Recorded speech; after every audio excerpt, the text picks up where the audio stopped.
Hello guys, आप सबका फिर से स्वागत है हमारे यूट्यूब चैनल थ्री ट्रेडर्स में। जैसे कि आपको पता है, हमने एक सीरीज स्टार्ट की है जहाँ पे हम डेली कैसे पिन स्टॉक को फाइंड करते हैं जो हमें आने वाले समय में अच्छा खासा ग्रोथ पोटेंशियल देखने को मिल सकता है। तो हम उस पर्टिकुलर स्टॉक को फंडामेंटली और टेक्निकली एनालाइज करते हैं, उसमें हम सारी चीज़ें चेकआउट करते हैं कि क्या ये पर्टिकुलर स्टॉक आने वाले समय में हमें प्रॉफिट दे पाता है कि नहीं दे पाता है।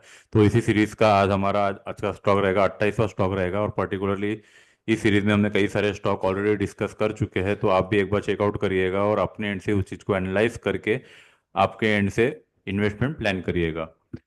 तो आज का हमारा स्टॉक रहेगा टेक्सटाइल कंपनी की टेक्सटाइल सेक्टर की कंपनी है सोमा टेक्सटाइल इंडस्ट्री लिमिटेड। ये 1969 की कंपनी है। इसका मार्केट कैपिटल 154 करोड़ का है और सीएनपी चल रहा है 56-57 के अराउंड। तो ये particular company Gujarat based company है जिनका मेन बिजनेस है manufacturing of cotton yarn denim shirtings and garment. ये कंपनी बीएसई में लिस्टेड कंपनी है।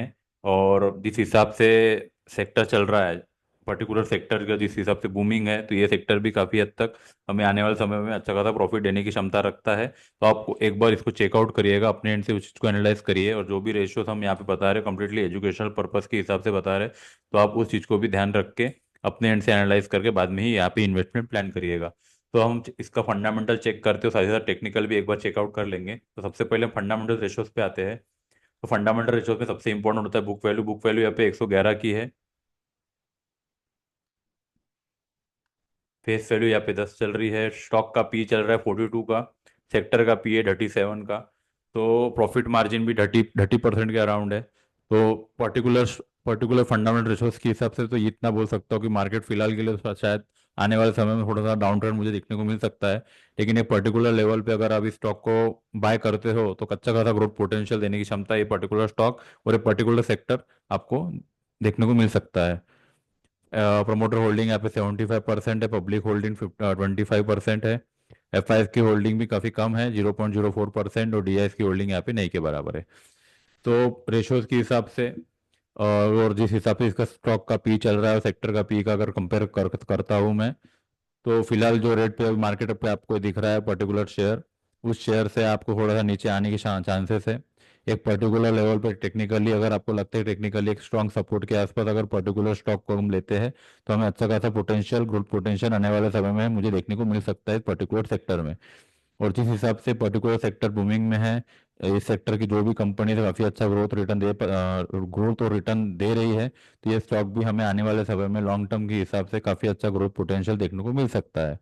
तो पर्टिकुलर कंपनी फंडामेंटली मुझे ठीक ठाक लग रही है।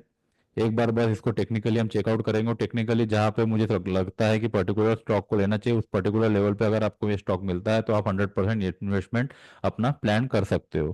कंपनी के प्रोज के बारे में अगर बात करता हूँ तो कंपनी कंटिन्यूसली अपना डेप्ट रिड्यूस कर रही है और ऑलमोस्ट कंपनी डेप फ्री होने के कगार पे है। तो ये हमें काफ़ी इंपॉर्टेंट बन जाता है। कंपनी जो भी कंपनी डेप फ्री हो रही है मतलब वो अपने आने वाला जो भी इनकम रहता है और आने वाला जो भी प्रॉफिट होता है वो अपनी कंपनी के ग्रोथ में इन्वेस्ट करती है। इसी हिसाब से हमारी कंपनी कंटिन्यूसली ग्रोथ पे आती है। तो सेकंडली पॉइंट रहेगा हमारे यहाँ पे, प्रमोटर ने भी अपनी होल्डिंग यहाँ पे बढ़ाई है पिछले क्वार्टर से, तो ये भी हमारे लिए काफ़ी अच्छा पॉइंट है। मतलब प्रमोटर को भी लगता है कि कंपनी आने वाले समय में उनको अच्छा खासा रिटर्न दे सकती है, उनको ग्रोथ दिख रहा है, तो इसलिए कंपनी में अब प्रमोटर भी अपनी होल्डिंग बढ़ा रहा है।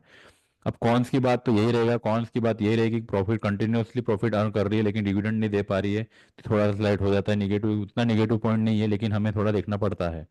अब यहाँ पे निगेटिव पॉइंट बनता है यही है कि भाई कंपनी ने पिछले 5 सालों में अपना रिटर्न, जो आपके ग्रोथ का रिटर्न और फिर प्रॉफिट का रिटर्न काफी कम दिया है, निगेटिव रिटर्न दिया है।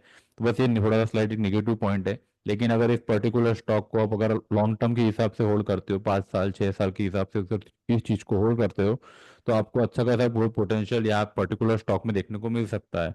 तो आप अपने एंड से एक बार इस चीज को एक बार चेकआउट करिएगा, एनालाइज करिएगा और बाद में ही यहाँ पे इन्वेस्टमेंट प्लान करिएगा। तो ये बात सारी फंडामेंटल की होगी। हम टेक्निकली इस पर्टिकुलर स्टॉक को देखते हैं। तो पर्टिकुलरली अगर मंथली टाइम फ्रेम में ये चीज़ को मैं देख पा रहा हूँ यहाँ से, पर्टिकुलर स्टॉक का लो है अराउंड 3 रुपीज़ का और हाई है उसका 64 का। और जिस हिसाब से पैटर्न बना है मुझे यहाँ पे क्लियरली दिख पा रहा है कि 64 एक इंपॉर्टेंट रेजिस्टेंस है और 2-3 रुपए के आसपास इसका इंपॉर्टेंट सपोर्ट है। ये मंथली चार्ट की बात कर रहा हूँ। अगर वीकली टाइम फ्रेम में आता हूँ तो वीकली टाइम फ्रेम मुझे यहाँ पे क्लियरली एक चीज़ दिखाई दे रही है कि 32 के अराउंड एक पर्टिकुलर रेंज में काफ़ी अच्छा कंसोलिडेशन हो चुका है। तो मुझे ये पर्टिकुलर रेंज में अगर पर्टिकुलर स्टॉक वापस से मिलता है तो मैं एक अमाउंट सॉर्ट ऑफ अमाउंट यहाँ पे इन्वेस्ट करूंगा और इस चीज़ को होल्ड करूंगा। 32 के रेंज में, अगर आपको 30 से 32 के रेंज में अगर आपको चीज पड़ मिलती है तो वहाँ पे आप अपना अमाउंट इन्वेस्टमेंट करिए। और आगे बढ़ते हैं इसके बाद, अगर पर्टिकुलर स्टॉक आपको इसके नीचे वाले लेवल दिखाता है तो 18 से 20 रुपए का इंपॉर्टेंट लेवल है, तो वहाँ पे भी एक अपना अमाउंट इन्वेस्ट करके इस पर्टिकुलर स्टॉक को एवरेज करके होल्ड करिएगा। काफ़ी अच्छा रिटर्न देने की क्षमता एक पर्टिकुलर स्टॉक रखता है। तो टेक्निकली इंपॉर्टेंट लेवल बनता है मेरा, फर्स्ट लेवल बनता है 30 से 32 का लेवल का, और सेकंड इंपॉर्टेंट लेवल बनता है 18 to 20 का लेवल। अगर पर्टिकुलर लेवल के आसपास आता है तभी आप इन्वेस्टमेंट प्लान करिएगा, अभी डायरेक्टली जंप इन मत करिएगा। टेक्निकली जो लेवल इंपॉर्टेंट लग रहा है उसी लेवल के हिसाब से मैं आपको सारी चीज़ें बता रहा हूँ।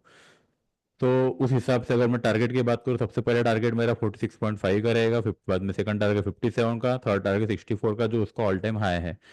तो पर्टिकुलर स्टॉक को एक बार अपने एंड से भी एनालाइज करिए, टेक्निकली भी देखिए, फाइनेंशियली भी देखिए, कंपनी करती क्या है वो भी आप एक बार चेकआउट कर सकते हो, और उसके बाद ही आप इस चीज़ में इन्वेस्टमेंट का प्लान कर सकते हो। जो भी चीज़ें मैं यहाँ पे बता रहा हूँ कंप्लीटली एजुकेशनल पर्पज है, हमारे डायरेक्टली कोई राय नहीं है कि आप इन पे यहाँ पे इन्वेस्ट करो करके। आपके एंड से एक बार चेकआउट करिए, बाद में ही इन्वेस्टमेंट प्लान करिएगा। सिमिलर कंपनी जो इस पर्टिकुलर सेक्टर में, जैसे अदानी एंटरप्राइज, विशाल मेगा मार्ट, अजीत लॉजिस्टिक, ये सारे कंपनीज हैं, ये पर्टिकुलर कंपनीज को भी आप एक बार चेकआउट कर सकते हो। अगर आपको कोई पेनी स्टॉक ही चाहिए तो आप सोमा टेक्सटाइल नाम की कंपनी ही, उसी में आप इन्वेस्टमेंट का अपना प्लान कर सकते हो। तो आज के लिए बस इतना ही, मिलते हैं अगले वीडियो में एक नए स्टॉक के साथ। Thank you.